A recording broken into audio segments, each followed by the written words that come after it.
Pues creo que ya está todo. Vale, bueno, pues gracias por la invitación. Mi nombre es Miguel González Fierro. Yo he sido doctorando en robótica de la Universidad Carlos III en robots humanoides y bueno, por historias de la vida he acabado en Microsoft en Reino Unido. Aquí estoy con un tiempo maravilloso, como os podéis imaginar, todo nublado. Y bueno, lo que quería hablar hoy, esta charla no va a ser muy técnica, va a ser dar un poco la perspectiva que yo he vivido de venir de un grupo de investigación en robótica, de robots humanoides, a pasar pues, a una empresa, a una gran empresa como es Microsoft, que bueno, es uno de los grandes gigantes tecnológicos. Y bueno, y cómo es posible que ellos sean capaces de hacer estos productos que hacen, cuáles son los retos que tienen. Y luego también quería hablar un poco, que es algo que no sé si es muy conocido, de toda la capacidad de investigación que tiene Microsoft. Y hay un proceso que es tremendamente complejo, de cómo llevar estos papers, estas investigaciones, a un producto. ¿De acuerdo? Pues ese es un poquillo el objetivo de la charla. Y quería empezar mi intervención contándoos una anécdota, que esto es una anécdota que yo no sé si algunos de mis antiguos compañeros de la universidad están ahí, o incluso en mi de tesis, pero es un poco cómo me metí yo en investigación. Y fue porque, bueno, yo hice industriales y hice la rama de electricidad, como dije, en la Universidad Carlos III. Y bueno, yo siempre, pues, como imagino muchos de vosotros, siempre he sido una persona pues, curiosa, más o menos no se me dan mal las matemáticas. Y entonces fui a hablar con una profesora del departamento de electricidad, no el departamento donde estoy haciendo la tesis. Y yo estaba un poco interesado en hacer el doctorado. Pero claro, no tenía ni idea no tenía ni idea qué es un doctorado, Y entonces me acuerdo que le pregunté, le dije, oye, yo quería preguntarte si merece la pena hacer un doctorado, sirve. Y esto, ¿sabes? No se me olvidará. Me dijo, pues mira, Miguel, desde mi punto de vista no merece la pena hacer un doctorado. Dice, solo merece la pena si te quieres dedicar a trabajar en la universidad, porque es un requerimiento. Tú no puedes trabajar en la universidad, ser investigador sin ser doctor, ¿no? Entonces, si te quieres trabajar, quedar en la universidad, sí, de otra forma no. Y yo me acuerdo que me quedé, dije, bueno, pues claro, cuando una persona, cuando tenía yo de aquellas, no sé, 22 años, 23 años, pues claro, tú eres un chaval, una profesora que lleva muchos años investigando te dice esto, pues hombre, eso es un shock, ¿no? Y yo tenía la intuición de que de que esa respuesta no me convencía, no tenía sentido. Si tiene valor hacer una ingeniería, yo creo que tiene valor hacer un doctorado. Pero al final, el fondo es aprender, es seguir tu carrera, todo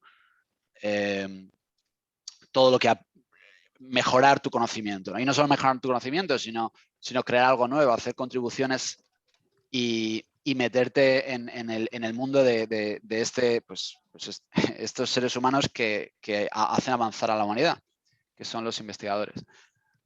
Entonces yo me acuerdo que dije, bueno, pues hombre, desde luego no voy a hacer el doctorado contigo y voy a buscar otros sitios. Y luego ya, si os parece, al final de la charla os digo un poco lo que pasó después. Entonces, bueno, lo que os quería comentar en esta charla, sobre todo, es, voy a hablar de mi empresa, qué enfoque tiene. Hay una serie de cambios que quizás los habéis visto en Microsoft, pues desde que el nuevo CEO ha entrado en 2014, pues ha habido un cambio tremendo.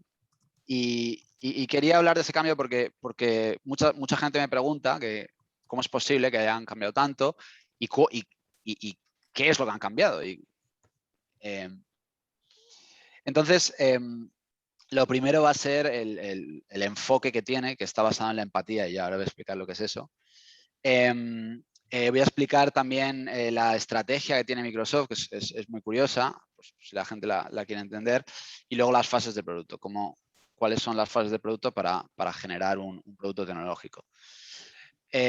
La parte más importante dentro del desarrollo de producto es pues, cómo se hace toda la transformación. Es un producto, por ejemplo, de inteligencia artificial.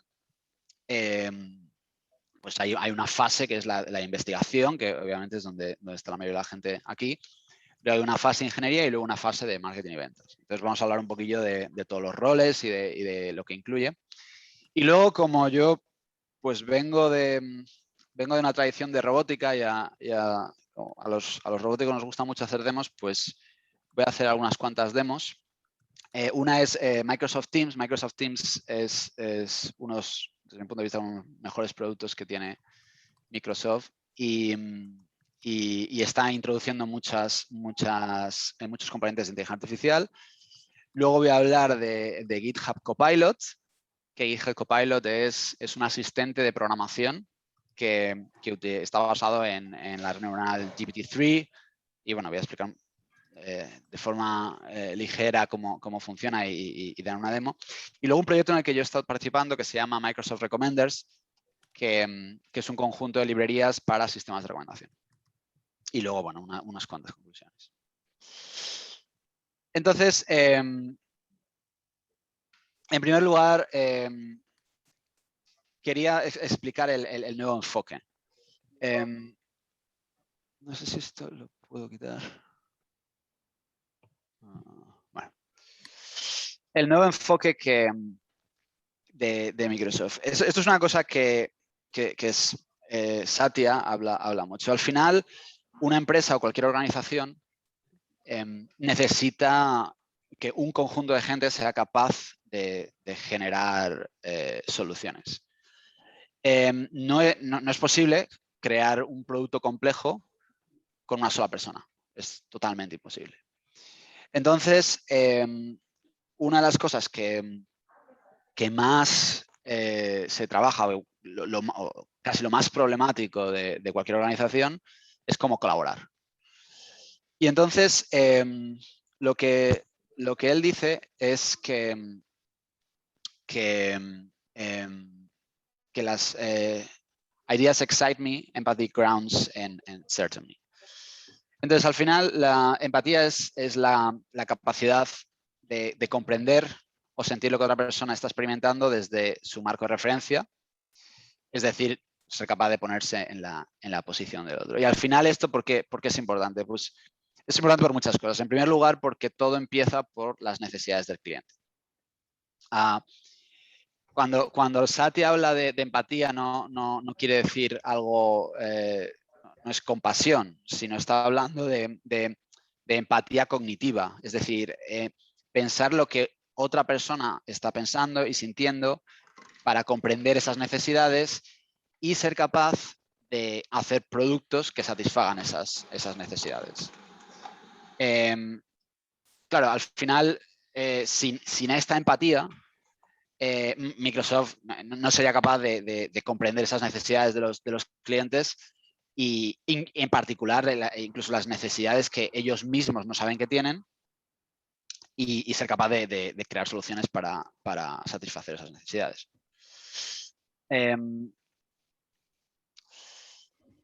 Entonces, hay una de las partes más importantes y uno de los motivos del cambio es la cultura en Microsoft. Entonces, al final, una de las cosas que cambió Satya cuando entró en Microsoft, dijo lo más importante es revisar la cultura.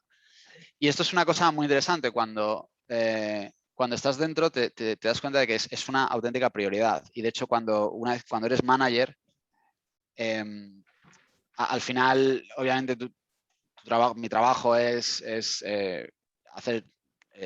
dirigir a mi equipo y tomar decisiones estratégicas, pero la parte de cultura de el World Health Index, que es World Health Index, que es básicamente cómo el equipo, si el equipo está contento, si la gente es capaz de hablar y de sentirse segura para dar su opinión, si tenemos un equipo diverso, tanto en género como en ideas, como backgrounds, como etnias, pues al final esto lleva una cantidad tremenda de tiempo. Entonces, al final lo que habla Satya es que todos los empleados tenemos que tener el growth mindset que llama, que básicamente es ser capaz de aprender tus errores, de ser humilde, de buscar, no de tratar de ser el más listo de la habitación, sino de tratar de mejorarte a ti mismo, ¿no? Y luego ser diverso, inclusivo, eso es algo que es tremendamente importante. Estar obsesionado con el cliente. Esto es una cosa que yo he vivido cuando, de hecho me ha pasado alguna vez que bueno, nosotros damos feedback obviamente a los productos de Microsoft y se puede ver que si ese mismo feedback lo doy yo, no tiene el mismo peso, o cualquier empleado de Microsoft no tiene el mismo peso que si lo da un cliente. Si lo da un cliente es como gospel. Y luego, otra de las cosas más difíciles, que es el One Microsoft, que básicamente quiere decir que colaboremos. Y eso es tremendamente difícil, porque al final pues todo el mundo tiene sus opiniones, todo el mundo tiene sus intereses, y ser capaz de colaborar es algo que tradicionalmente Microsoft ha sido difícil y lo ha conseguido, y está fundamentado en la empatía. Entonces, se hizo un cambio de misión, la misión de la compañía. Esta es la misión que puso Bill Gates, a computer in every desk and every home. Quizá la conocéis. Y la nueva es to empower every person and every organization on the planet to achieve more. ¿Cómo? Entonces, esto es muchísimo más, centrado en el cliente, centrado en la empatía, centrado en mejorar el día a día de la gente, ¿no? Entonces, me diréis, bueno, ¿y esto a mí qué más me da? Si yo soy investigador y yo estoy en mi laboratorio. Pues mira, os explico por qué. Al final, en todos los laboratorios que estaba hablando Aníbal del éxito que han tenido en UAVs, en el laboratorio en el que estuve yo, en la Carlos III, es también un laboratorio muy, muy fuerte. Pues al final hay gente muy brillante. Hay gente muy brillante, lo mismo que hay gente brillante en Microsoft. ¿De acuerdo? Quizás Microsoft es a otro nivel, pero bueno, hay gente muy brillante. ¿Cómo pasas de una capitalización bursátil, pues estamos en medio 500 billones, pues desde 2014, aquí veis la gráfica, ha subido pues hasta 2,3, 2,4 estamos ahora. Es una auténtica barbaridad. Es una auténtica barbaridad. Entonces, el mensaje que quiero decir es que la cultura y el entorno es tremendamente importante. Porque eso es lo que permite que la organización, que cada individuo de la organización sea capaz de dar el máximo. Bueno. Entonces, desde el punto de vista de productos, una cosa que quizás mucha gente no sabe es que Microsoft tiene 3 clouds. El más conocido es Azure o Azure, que es el cloud que más o menos conoce la gente. Dynamics y Microsoft 365. Entonces, esos son los tres clouds. Azure es una plataforma de computación en la nube que al final proporciona servicios para crear, implementar, administrar aplicaciones en los data centers, y al final pues ayuda a crear productos, ¿no? Al final, ahora mismo muchísimos de los productos tecnológicos están basados en tecnologías cloud, pues Azure tiene todas las capacidades para crear esos productos tecnológicos. Tiene desde base de datos, sistemas de computación, máquinas virtuales, sistemas de Spark, por ejemplo. Dentro de inteligencia artificial tiene librerías para facilitar hacer entrenamiento de sistemas de machine learning, de entrenamiento de sistemas distribuidos, por ejemplo. Y luego sistemas de deployment, ser capaz de hacer de clusters, por ejemplo, con Kubernetes, para ser capaz de coger estos productos y ponerlos detrás de una API y que la API sea escalable y sea segura. Y luego todo esto, claro, es a nivel enterprise, es enterprise grade. ¿Y qué significa eso? Pues significa que hay unos detalles de seguridad tremendamente constreñidos. Es súper importante la seguridad, es súper importante la privacidad, sobre todo en Europa con GDPR. Y luego además un servicio al cliente que bueno, al final lo que buscan muchos clientes corporate es, oye, yo necesito que si una cosa falla, al día siguiente esto esté funcionando. Entonces eso es algo que toda la maquinaria de Microsoft puede mover. El segundo cloud es el Dynamics 365, que al final son aplicaciones de CRM para gestionar relaciones con los clientes, optimizar procesos, gestionar el negocio, entender cuáles son las necesidades del cliente, generar leads y luego en este cloud hay también metida muchísima parte de inteligencia artificial. Muchísima. De hecho, algunos de los mejores investigadores de NLP en Microsoft están en Dynamics, que es otra cosa muy interesante que también luego hablaré. No todos los investigadores están en Microsoft Research, sino que hay algunos de ellos que directamente están en verticales de producto. Luego está Microsoft 365, que bueno, sabéis que ha ido cambiando el nombre, al principio era Office 365, bueno, al principio era Office, como bien sabéis, luego cuando se fue al cloud era Office 365 y bueno, pues está PowerPoint, Word, Excel, los típicos productos, ¿no? Outlook, luego está Teams, que como bien sabéis, bueno, al principio estaba Skype, pues ahora está, lo han cambiado y ahora está Teams, es lo que va a reemplazar a Skype y además es una herramienta mucho más horizontal. Bing, por ejemplo, que es el buscador de Microsoft. Bing tuvo un impacto tremendo en el desarrollo de inteligencia artificial dentro de la empresa, porque fueron los primeros que empezaron a hacer inteligencia artificial, básicamente. Entonces, luego se extendió al resto de los productos y ahora prácticamente todos los productos de Microsoft tienen una componente de inteligencia artificial. Y luego, por supuesto, como ya sabéis, compraron LinkedIn y luego tienen herramientas como Power BI para visualización de datos.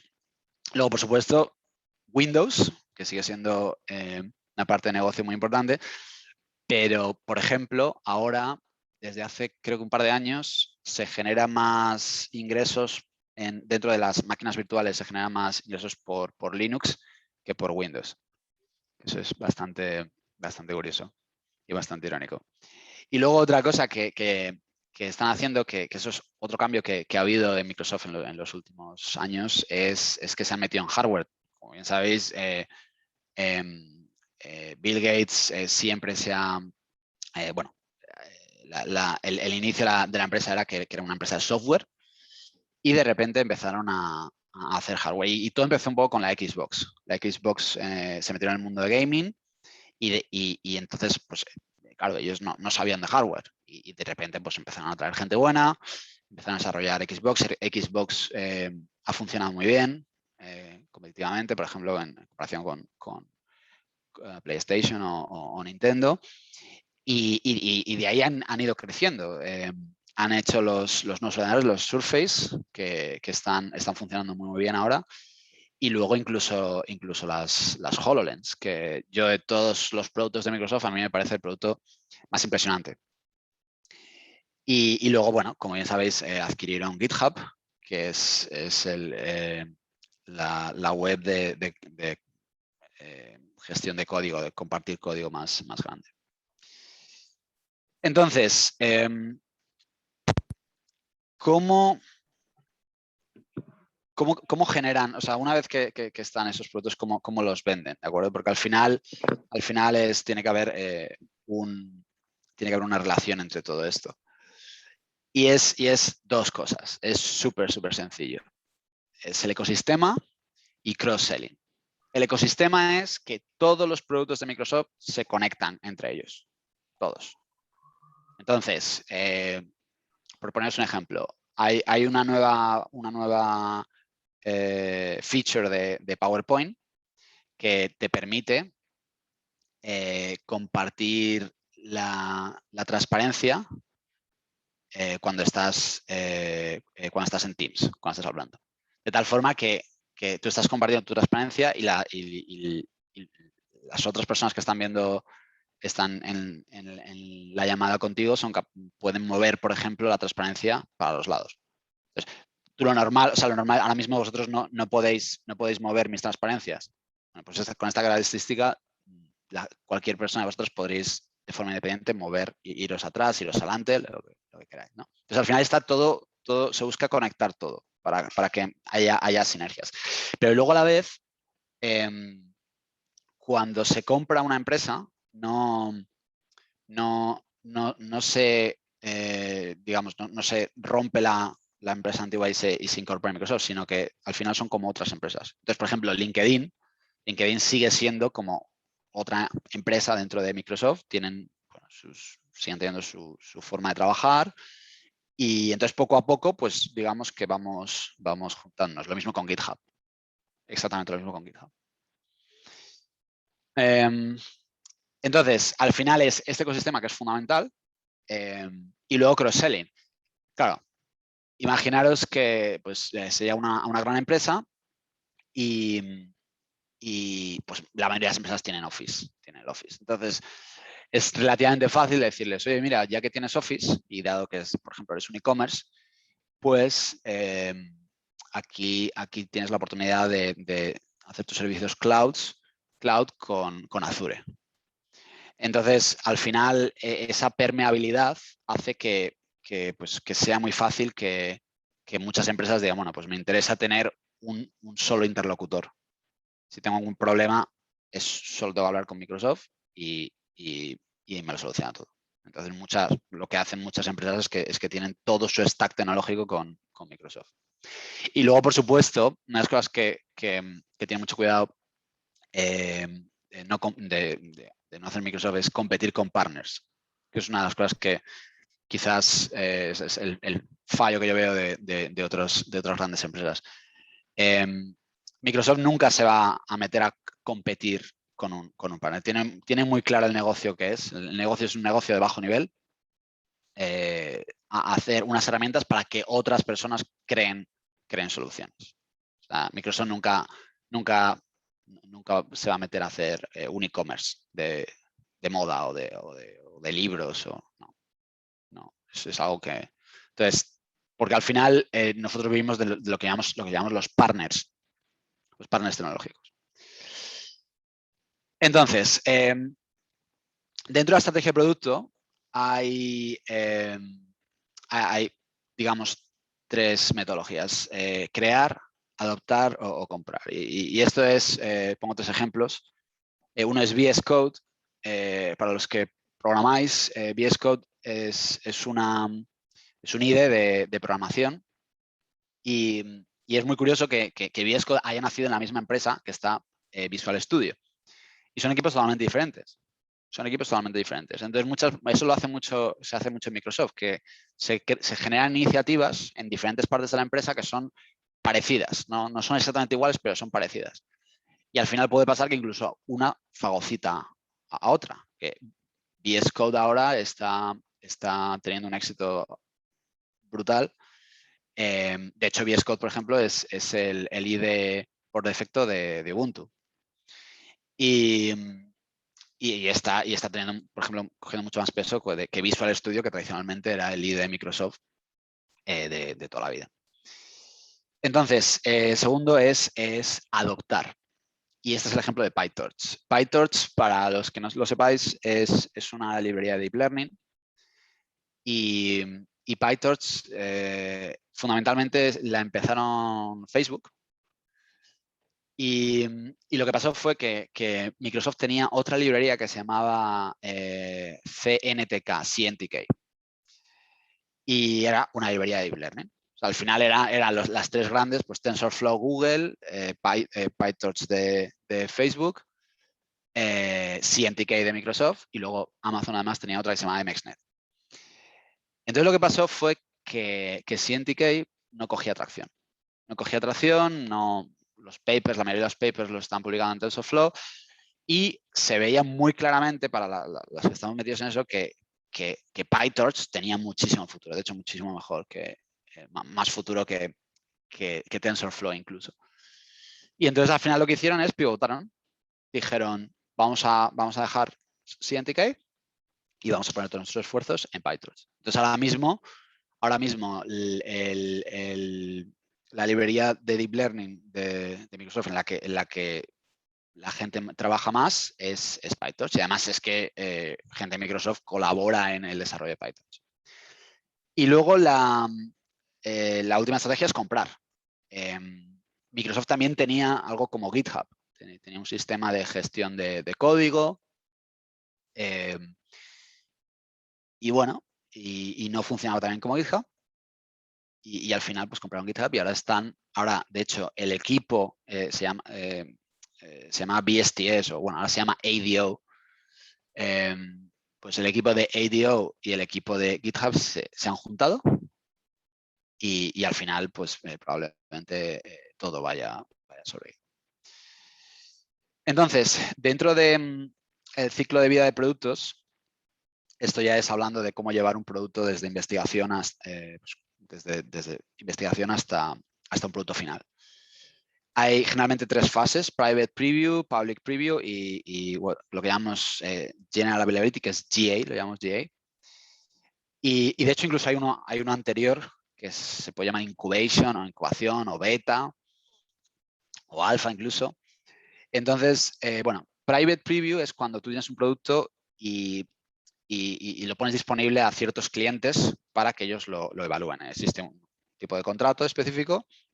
Si lo adoptan y el feedback es bueno, lo siguiente es Public Preview, que es decir, que se hace disponible a todos los clientes en una fase de evaluación. Por ejemplo, no tienen SLAs. SLAs son Service Level Agreement, que básicamente es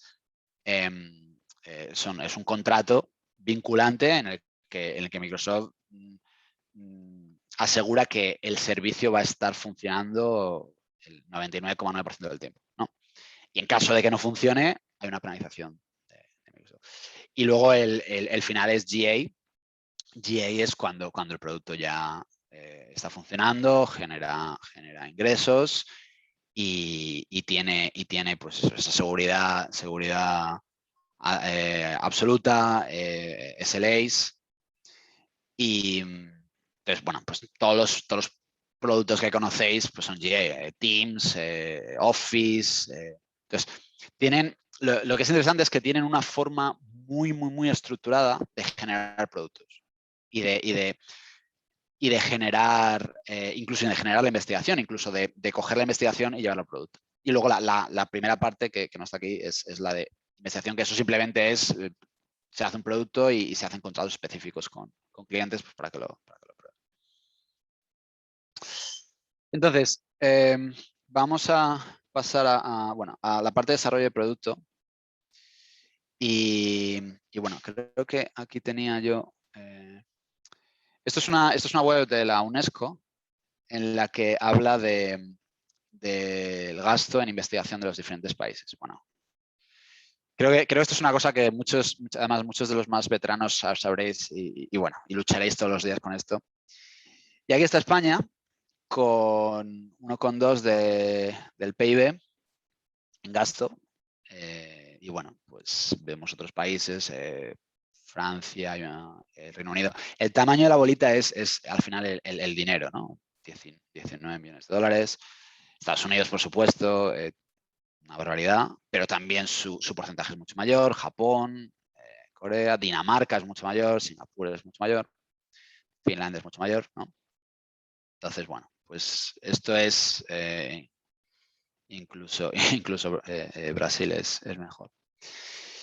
Entonces, bueno, esto es la situación que vosotros que vivís, que yo he vivido cuando era investigador y que lucháis todos los días, ¿no? Y entonces, para poner un poco de perspectiva de cómo funciona una empresa como Microsoft. En España, el gasto en investigación de todas las ciencias fueron 15 mil millones, y esto es un 1,2% del PIB. Y entonces si decimos, bueno, pues ¿cuántos millones de personas hay en España? Pues 47 millones, ¿no? Pues eso toca a 331 euros por persona, que eso es como un café al día, pero de los malos, de los que tienes que poner azúcar, o sea, café, ¿no? Pues Microsoft, entre 2002 y 2012 se gastó 5.000 millones en iniciativas de I+D, y prácticamente ha doblado esa inversión en 2012. Entonces eso es, si Microsoft tiene alrededor de 140.000 empleados, pues el gasto por empleado son 84.000 euros por persona. 84.000 euros, 84.000 euros para Miguel, ¿no? Y luego encima este número es como una especie de estimación, porque realmente, por ejemplo, yo no pertenezco a Microsoft Research, pero yo, el tiempo que llevo trabajando en Microsoft, sí que he hecho investigación, he publicado papers, por ejemplo, he hecho de unos proyectos que he hecho, que lo voy a enseñar luego, recomendes, es sistemas de recomendación, y básicamente hacemos algoritmos que están en el estado del arte de sistemas de recomendación. Entonces, claro, pues cuando ves esta comparación, estas dos cosas, pues dices, bueno, ¿por qué? Claro, ¿por qué al final Microsoft, pues este tipo de empresas, pues hace contribuciones tan fuertes, y un país como España, que tiene quizás 10 veces o 100 veces más dinero que una empresa, pues no lo hace? Pues quizás es al final la cultura, la dirección, y bueno. Entonces, dentro de investigación, esto también creo que es interesante. El primer centro de investigación se hizo en Redmond. Redmond es la central de Microsoft, que está en Washington, en la costa oeste, pegado con Canadá. Se abrió en 1991. O sea que ya Bill Gates tenía una mucha visión en el sentido de que era importante hacer investigación dentro de una gran empresa. Que eso realmente, quizás, bueno, ha habido algunas empresas que lo han hecho, IBM, por ejemplo, pero bueno, realmente esto de alguna forma es pionero. Luego abrieron el de Cambridge en UK, que lo lleva Chris Bishop, luego abrieron el de Beijing en 1998. Entonces esto fue un movimiento súper importante, porque de aquella época en China no había ningún otro referente, desde luego de empresa, que fueran muy buenos, muy potentes en investigación. Quizá, obviamente algunas universidades, pero lo que consiguieron fue que atrajeron una cantidad de talento excepcional. Entonces, durante muchos años, de hecho, hasta hace muy poco que han empezado empresas como Alibaba o Tencent o otras, todos los mejores investigadores se iban a Microsoft Research.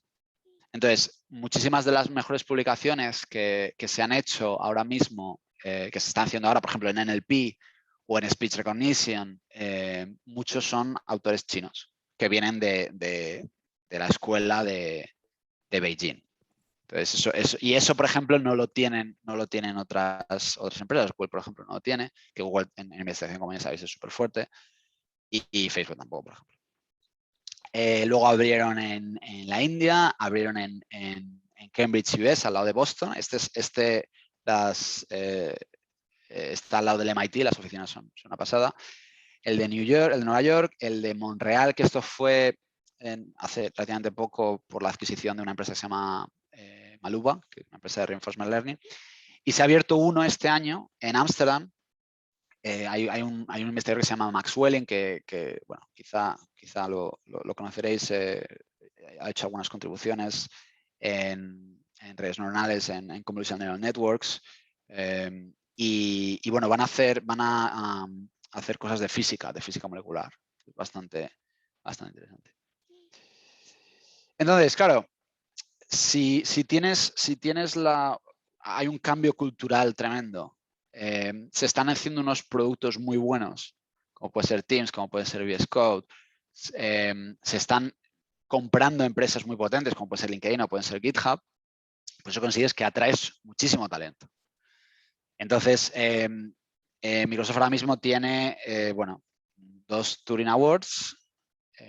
Y hay como dos modos de la posición más alta que puedes tener Microsoft, siendo, si no eres un VP, que son el Distinguished Engineer, y por encima sería el Technical Fellow. Entonces, algunos ejemplos de talento de primer nivel, pues Bishop, que bueno, yo personalmente, por ejemplo, aprendí Machine Learning con su libro, Pattern Recognition y Machine Learning, el libro este famoso.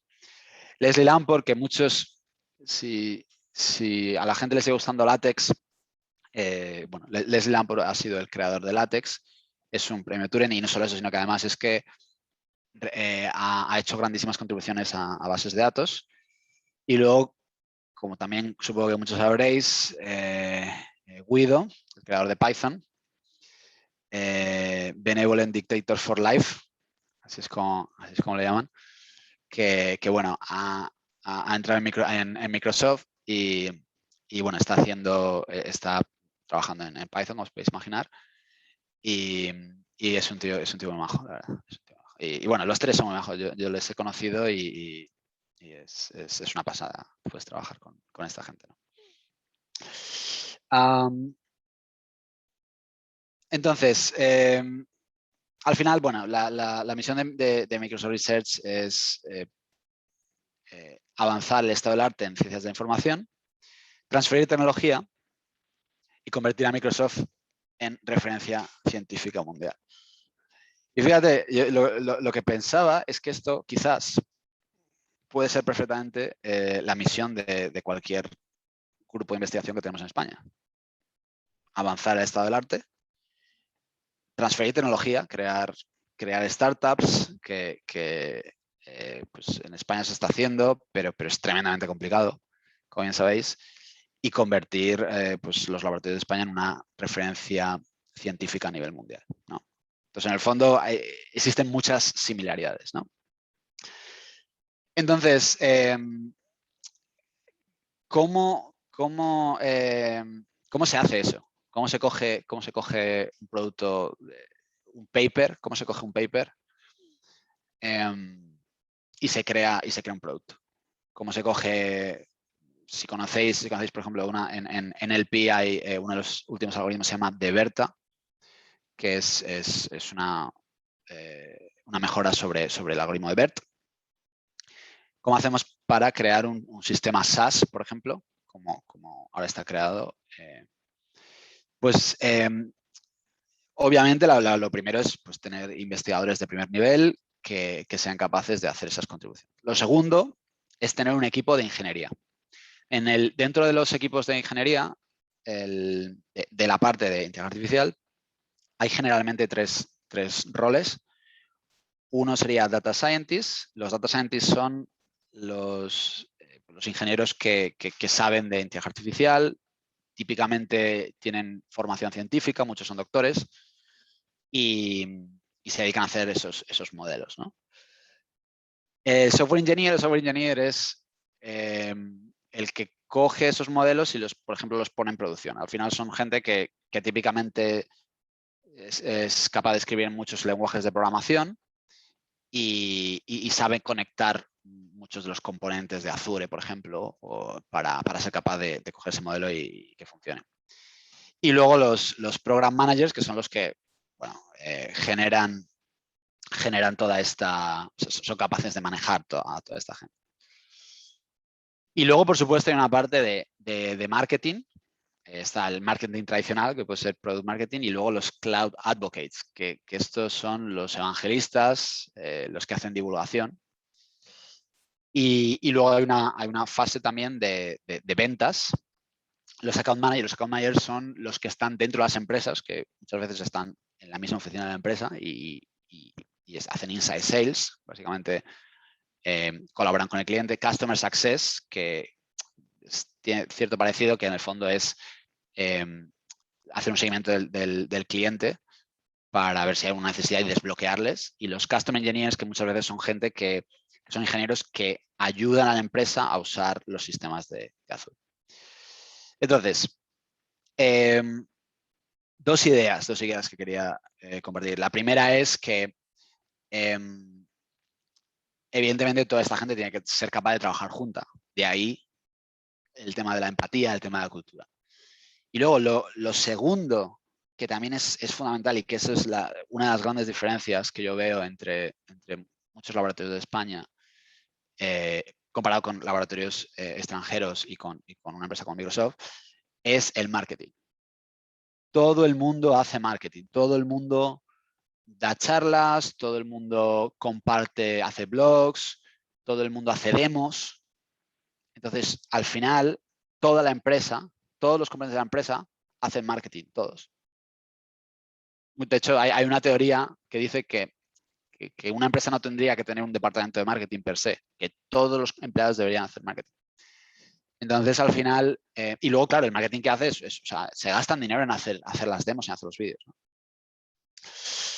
Entonces, bueno, hay un proceso, no voy a entrar en detalles porque quiero ir a las demos, ¿no? para ser capaz de hacer estos sistemas de inteligencia artificial. Empezamos con entendimiento del negocio, toda la parte de data, adquisición, entendimiento, data prep, toda la parte de modeling, feature engineering, la parte de entrenamiento del modelo, evaluación y luego el deployment. Con performance, con monitoring, tiene que ser escalable, tiene que ser seguro. Entonces es un poco la parte real. Entonces, vamos a entrar ya en la parte de las demos. Voy a poner aquí una demo de un par de minutos en Teams. Decidme si lo oís. A ver, por ahora no se oye nada. Matilde, ¿estabas diciendo algo? ¿Se oye? Sí, por ahora no se oye nada. Fíjate, antes hemos oído los vídeos perfectamente. Vaya. Voy a ver si lo pongo fuera. Porque nos han puesto varios vídeos los dos primeros ponentes y no hemos tenido... Bueno, tú lo has visto.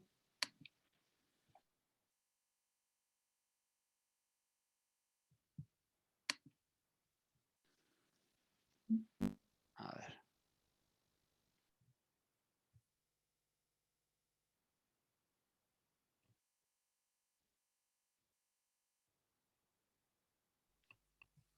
¿Lo oís? ¿Lo oís, Matilde? A ver. No. ¿No se oye? No se oye. Vale, bueno, pues entonces, bueno, pues voy a pasar el vídeo porque no. Bueno, una pena. Os puedo mandar el vídeo y lo veis, pero bueno, al final aquí lo que cuenta es que se está, básicamente hay determinadas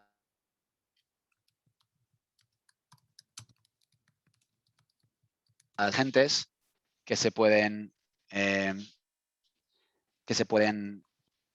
No sé si alguien está hablando conmigo. No voy a... Ok. Bueno, cámaras inteligentes que, por ejemplo, cuando alguien está hablando en una habitación, cuando hay una reunión en una habitación, pues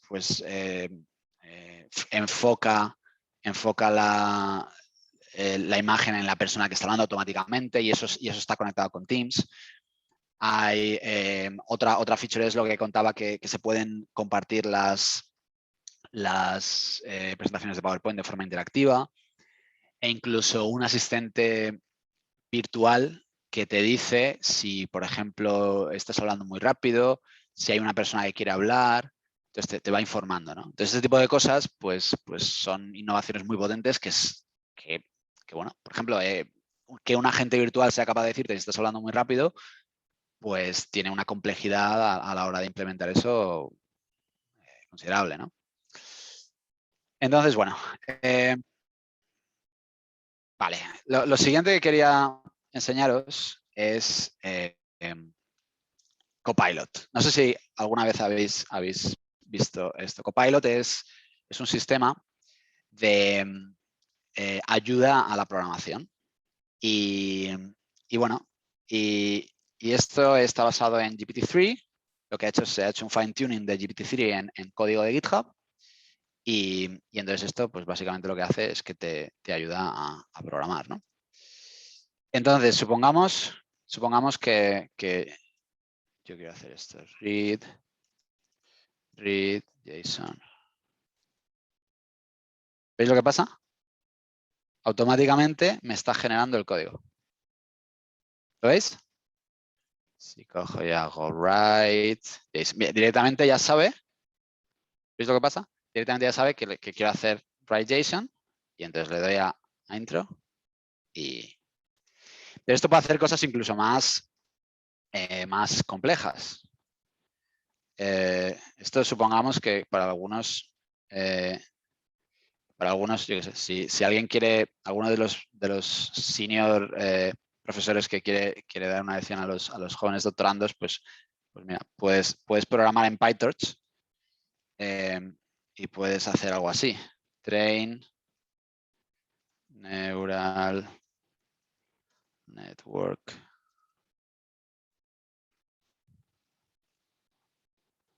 Vaya, ahora no me está funcionando. A ver. Antes lo he probado. Train network. PyTorch. Vale, pues esto es el efecto de toda la vida. Que ahora no me funciona. No te preocupes, que eso es una prueba de que... Ah, buena leche. de que Todavía tiene que mejorar esto. A ver. Import. Train. Es que está aquí pensando. Ah, amigo, míralo. Míralo. Aquí estás. Es que está cansado. Entonces, esto es un programa que funciona. O sea, si sabéis PyTorch, esto está bien. Esto está bien. ¿De acuerdo? Entonces, bueno, esto para mí esto es impresionante. Esto es un ejemplo de algo que verdaderamente es útil, ¿no? Si yo ahora, por ejemplo, quiero, no sé, cargar un archivo en Parquet, no sé si conocéis el formato Parquet, pues chicos, yo no me acuerdo cómo se hacía. Entonces tengo que irme a Stack Overflow y tengo que mirarlo. Sin embargo, vengo aquí y lo escribo y me lo genera. O incluso esto. Incluso que te genere esto automáticamente. Fijaros la cantidad de tiempo que puedes salvar, ¿no? Entonces, bueno. Y ya por último, que me estoy quedando sin tiempo, lo último que quería... Ah, por cierto, esto realmente, esto es como un primer prototipo, o sea, no funciona... De hecho, en el paper dicen que tienen un acierto del 30 y pico, 38% creo que era. Entonces, bueno, esto es una ayuda al programador, ¿no? Pero bueno, es bastante impresionante. Y por último, quería contaros, bueno, esto es un proyecto en el que yo he estado trabajando, que se llama Microsoft Recommenders, es un repositorio de código. Ahora, esto no lo veo. A ver. Vale, entonces, bueno, este repositorio, voy a sacar esto porque me está fastidiando. Este repositorio es un sistema que bueno, tiene una librería que se llama Recommenders y una serie de ejemplos, ¿no? Entonces, el objetivo que tenemos aquí es pues ayudar a la gente a hacer sistemas de recomendación y bueno, incluso avanzar el estado del arte. Esto si una persona hace el doctorado en sistemas de recomendación, pues seguramente le venga muy bien. Y aquí tenemos pues todos los algoritmos que se han desarrollado, algunos los hemos desarrollado nosotros, los que pone estrellita es que lo desarrolla Microsoft, IKM, por ejemplo, XDFM, LightGBM, si alguno conoce LightGBM, la librería de LightGBM es una librería bastante interesante. Wopal-Wobit también, no sé si la gente conoce a John Lanford, el trabajo de John Lanford con Contextual Bandits y tal. Entonces, bueno, aquí la idea es que, bueno, pues para cada uno de los algoritmos hay primero una explicación de cómo funciona, quizá algo de las matemáticas, algún esquema, y luego, una vez que se explica, lo que se hace es que se pone el código. Entonces, esto ha tenido mucho éxito. Este repositorio es el más el que tiene más éxito dentro de sistemas de recomendación y uno de los que más éxito ha tenido dentro de Microsoft. Entonces creo que es el de Machine Learning, creo que es el segundo, y en general debe estar en décimo algo así. Entonces, bueno, pues acabando ya. Por supuesto, esto está abierto a contribuciones. Si alguien quiere contribuir a sistemas de recomendación o incluso usar sistemas de recomendación en sus robots, es bienvenido. Entonces, bueno, las conclusiones y las ideas que yo quería resaltar de esto. Es decir, al final una empresa como Microsoft no es tan diferente como puede ser un grupo de investigación. La cultura dentro de la organización es mucho más importante de lo que la gente se piensa. Y el único diferencial, lo único diferente que ha hecho Satya en comparación con años anteriores de Bill Gates y de Steve Ballmer es la cultura. La cultura ha cambiado y habéis visto la gráfica de market cap, de capitalización bursátil. La habéis visto, ¿no? Pues eso es lo que todo el mundo dice que entonces, al final la cultura lo que hace es que la gente trabaja mejor. Entonces, si eres capaz de atraer talento y dejarles trabajar y les das las herramientas y les tratas bien, pues consigues proyectos muy potentes. Transferir tecnología desde un grupo de investigación a un producto es posible. Obviamente es complicado, pero requiere muchas habilidades diferentes y quizás, bueno, pues cuando eres un grupo de investigación pequeñito y, por ejemplo, quieres transferir esto a una empresa, pues fíjate, quizás, y yo he sido el primero que he cometido esos errores, pues te piensas que eres investigador y puedes hacer un negocio y quizás tiene mucho más sentido que el investigador se dedique a investigar y a hacer la técnica y que hagas de partner con una persona que sepa de negocio y que sepa vender, ¿no? Entonces, el tercer punto es que marketing es toda la empresa. Creo que en España necesitamos, hay un talento brutal y lo que hace falta es saber venderse mejor. Y yo creo que no nos vendemos bien. Y hacer marketing muchas veces es enseñar lo que hacemos, también quizás poner un poco más de atención al diseño de las cosas que hacemos, que no sean cacharros, que no sean máquinas, sino que si quizás hacen un poquito más empeño en las presentaciones.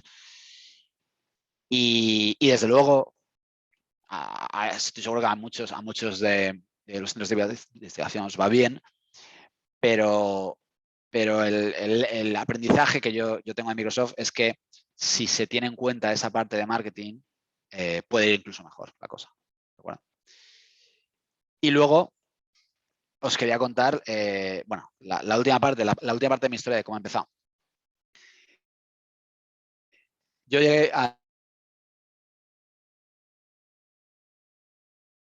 al departamento de electricidad, me dijeron que un doctorado, yo no me lo creía, ¿no? Yo digo, esto no tiene ningún sentido, yo creo que esta mujer está equivocada. Y me fui al departamento de robótica. Tuve la suerte de encontrarme con gente pues, como Paolo que ha hablado en esta charla, como Alberto Jardón, como Concha Monge, como mi director de tesis Balaguer, Carlos Balaguer. Y bueno, hice el doctorado con ellos, con un robot que se llama Joab, un robot humanoide. Y luego acabé en Microsoft. Y llego a Microsoft y da la casualidad de que el 60% de mis compañeros son doctores. Y ya no es solo el título, es la mentalidad científica, mentalidad de usar el método científico, de las decisiones no se hacen porque a mí me apetece, las decisiones se hacen basadas en datos, en evidencias. ¿No? Entonces, pues si pudiera volver a hablar con la profesora esa que me dijo que no servía para nada, pues le puedo enseñar dónde estoy. Estoy trabajando en una de las mejores empresas del mundo. Tengo un equipo que es gente que tiene un talento tremendo. Puedo trabajar bien, trabajo en lo que me encanta. Y yo creo que está equivocado, que hacer un doctorado sirve para mucho. Así que bueno, muchas gracias. Muchas gracias, Miguel. Creo que hay alguna pregunta, aunque llevamos mal de tiempo, pero bueno, siempre... A ver, pregunta por el... ¿En qué debería enfocarme para trabajar en una empresa como Microsoft? Es que había mucho informático, yo creo, aquí Sí. entre estos. Y luego también preguntaban por el Copilot, me parece. Copilot, sí.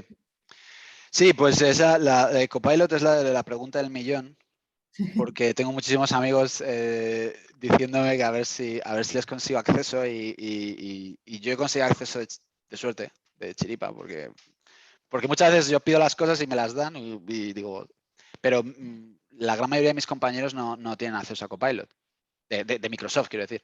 Vale. Entonces, por desgracia, no os puedo decir una fecha, pero viendo la madurez del producto, espero que pronto, porque ya, o sea, al final es lo que decía de las fases de producto, ¿no? Cuando está maduro es más probable que salga para mucha gente, entonces yo espero que pronto. ¿Y en qué debería enfocarme Para para trabajar trabajar en una empresa con Microsoft? Pues supongo que depende de dónde quieres trabajar, si quieres trabajar en technical sales, o sea, en ventas. Al final, otra cosa muy interesante, los de ventas son ingenieros todos. Por ejemplo, uno de los primeros que conocí es uno de los mejores programadores de R que yo he conocido y trabaja en ventas. O sea, que no se piensa la gente que aquí la gente, o sea, que la gente de ventas no tiene ni idea de tecnología. La gente de ventas sabe muchísimo de tecnología y sabe programar y sabe lenguaje de programación. Entonces, hay muchos ingenieros que se dedican a ventas. Luego está la gente de ingeniería de producto, como yo, por ejemplo, y luego está la gente de investigación. Al final, obviamente, si lo que quieres es estar en investigación, lo que tienes que hacer es buscarte un director de tesis bueno en uno de los grupos de investigación de España buenos y hacer una tesis muy brillante y publicar y tener un track record muy brillante. Si quieres trabajar en producto, por ejemplo, en inteligencia artificial, lo que necesitas es más que estar en una universidad buena, no hace falta haber ido a MIT o a Stanford, es más lo que seas capaz de mostrar. O sea, tienes que ser capaz de entender el estado de la inteligencia artificial a día de hoy y tienes que demostrarlo. Entonces, y luego, bueno, los procesos de selección como os podéis imaginar, son bastante complejos. Una de las cosas que yo recomiendo, por ejemplo, es tener una cuenta de GitHub y hacer proyectos en GitHub. Al final yo como, a mí me interesa, yo si contrato a alguien, me interesa mucho ver cómo programa y una de las mejores formas es ver si ha hecho un proyecto en GitHub público que yo pueda ver, porque al final si no una entrevista de 1 hora, de media hora, pues un poco tienes poca información. Pues nada, muchísimas gracias. De verdad que yo creo que ha sido muy interesante y había mucha gente con un background informático o ingeniero que les puede, pues esto, abrir mucho panorama. O sea que gracias por abrir estos horizontes. Y vamos a dar paso